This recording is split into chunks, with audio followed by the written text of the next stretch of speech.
புதுச்சேரி இந்திரா நகர் தொகுதி இடைத்தேர்தலில் என்ஆர் காங்கிரஸ் கட்சி வேட்பாளர் தமிழ்ச்செல்வன் 8046 ஓட்டுகள் வித்தியாசத்தில் வெற்றி பெற்றுள்ளார். புதுச்சேரி சட்டசபை தேர்தலில் என்ஆர் காங்கிரஸ் தலைவர் ரங்கசாமி 2 தொகுதிகளில் போட்டியிட்டு வெற்றி பெற்றார்.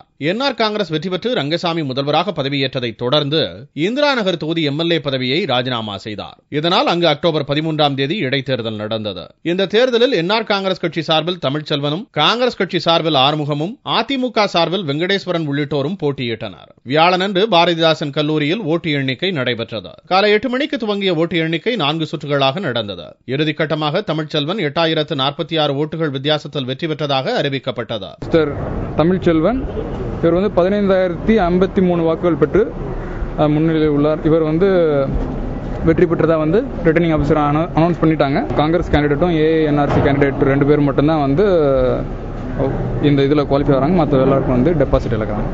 இந்திரா நகர் தொகுதி வெற்றி முதல்வர் ரங்கசாமிக்கு கிடைத்த வெற்றி என்று வெற்றி பெற்றதற்கான சான்றிதழை பெற்றுக் கொண்ட தமிழ்ச்செல்வன் கூறினார். இந்த இடைத்தேர்தல் எனக்கு கிடைத்த இந்த வெற்றி மக்கள் முதல்வருக்கு கிடைத்த வெற்றி.